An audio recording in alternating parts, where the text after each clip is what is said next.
Boy,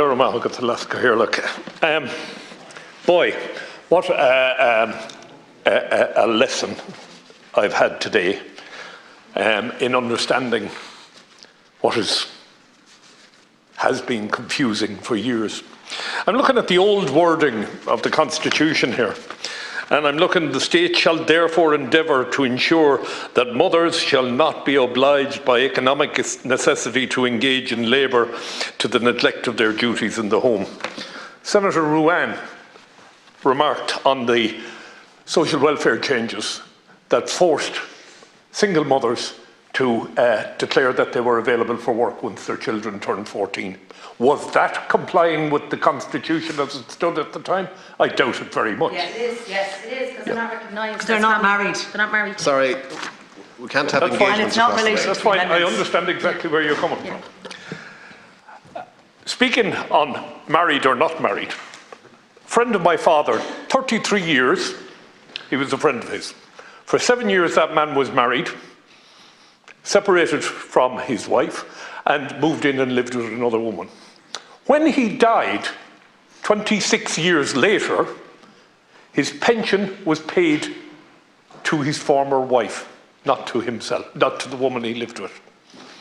That again was an anomaly. What I see in this constitutional referendum, Minister, is lawyers making money for decades as we try to battle our way through understanding what is meant by this, what is meant by that, what is meant by the other. Senator Ruane adverted to the issue of marriage versus durable relationships, and Senator McDowell pointed out that the wording, the state pledges itself to guard with special care the institution of marriage and to protect it against attack, and he went on and read the remainder of that, or the subsections under that. Whether we like it or not, and Senator Ruane has adverted to this, whether we like it or not, we have placed marriage on a higher tier than a durable relationship. Senator Ruane says we can fix that with legislation.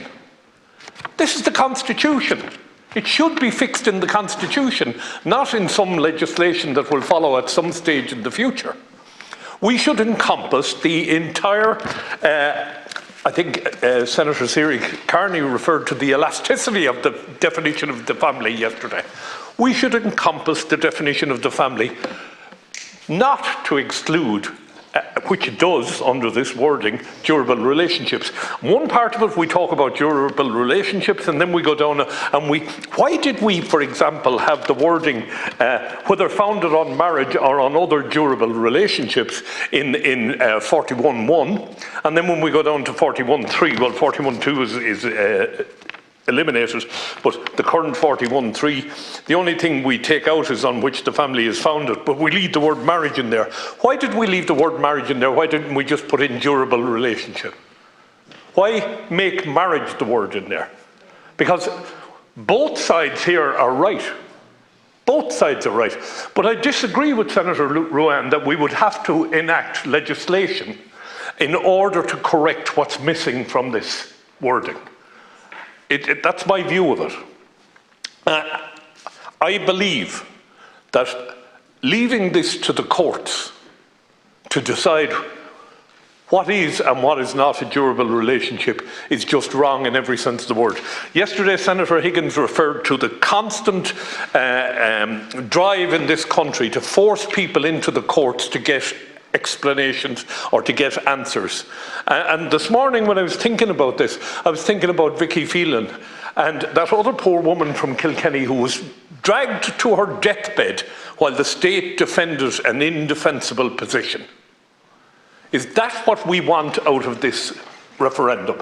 Do we want single mothers? Do we want those in durable relationships, or those who believe they're in a durable relationship and the court believes they're not, Do we want a situation where they're being dragged through the courts? Do we want a situation where some guy walks out, and Senator Ruane is 100% correct. I know of dozens of cases of men who walked out on their wives and their children and left them penniless and never paid the maintenance and have been dragged back to the courts time and time again, and they just ignore it.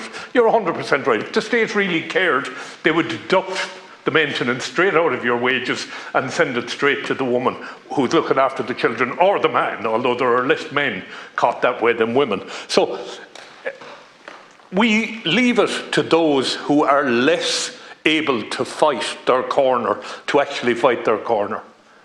And the case that was decided yesterday in the Supreme Court, it took extreme courage to stick with it to get to the Supreme Court. Now, I am really, really concerned.